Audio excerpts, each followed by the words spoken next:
Hi everyone. Let's talk about the first suite minuets today.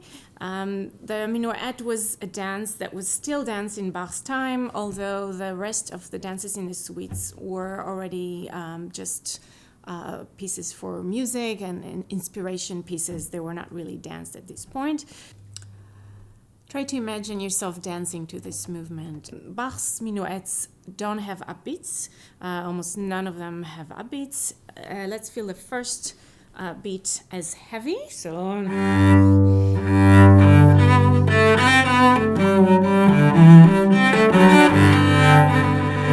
let's compare the slurs from the first bar in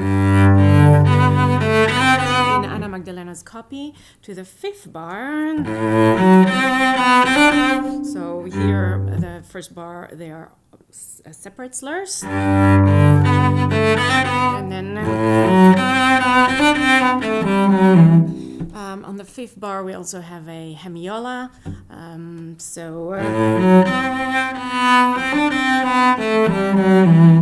The pillars of support, the heavier beats are on the first and the third of most bars here, and you can really see it if you analyze the piece harmonically.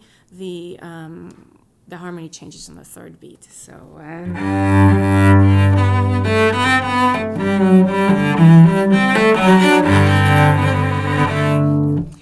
let's talk about trills. The rule is to start a trill from the top in the Baroque. Of course, a lot of us know how many exceptions to this rule there are, but this in bar 1, 2, 3, 4, this trill calls for starting from the upper neighbor note. So starting from the third bar, you will see why starting on the upper neighbor note on the downbeat of the fourth bar makes a lot of sense. So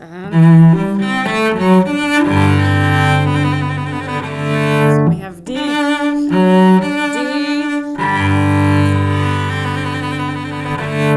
and by starting on the C, you connect the D and the B, so you have a direct line.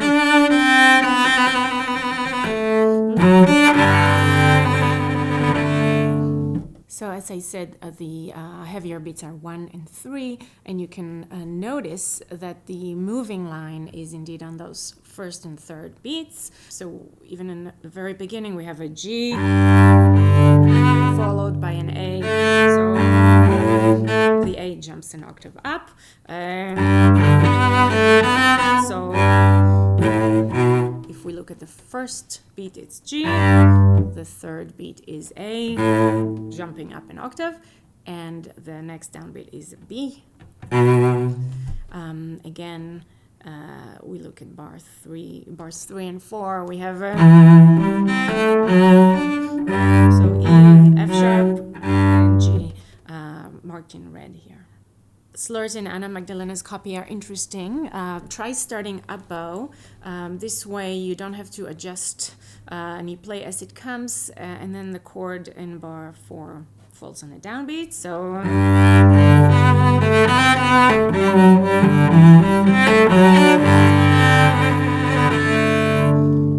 this way the repeat plays as it comes too. So we have a, and then we start again on the up bow without retaking. The slurs in bars 13, 14, and 15 are interesting. Or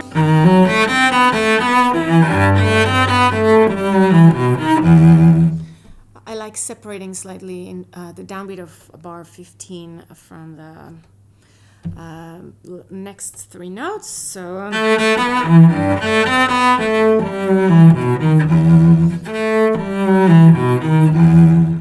it is a conclusion in my opinion. So the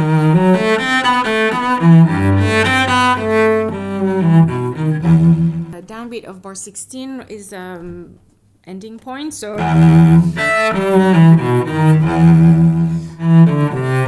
not a final ending point, but a brief respite.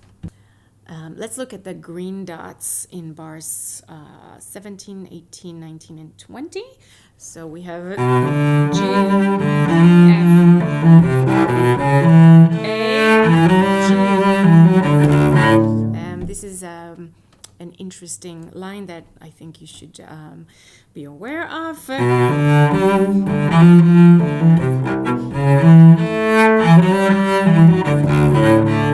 Bars 21 and 22, we have going to, if we look at the third beat of those bars. Here we alternate between beat 2 and beat 1, which is a downbeat. So this is the second beat. This is the first beat. Second beat, first. And here the pace quickens, and we have those sequences coming each bar.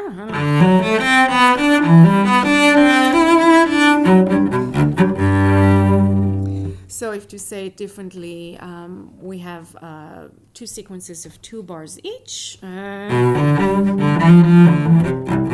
First one, and then second one. And here we have 2 sequences of 1 bar each. And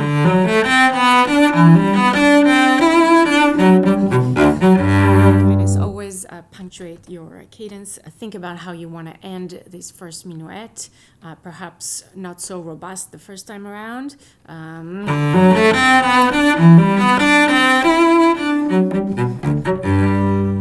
then so as to differentiate it from the other 2 times. So we are finishing this first minuet 3 times, and you don't want to finish it the same way every time. In my opinion, it is nice to end the complete movement with a fuller sound. So to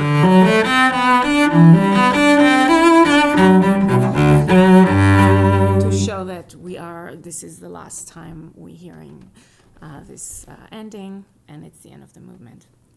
Okay, well, that was a lot of information. Next week, I'll talk about the second minuet. Thank you for watching. I'll see you next time.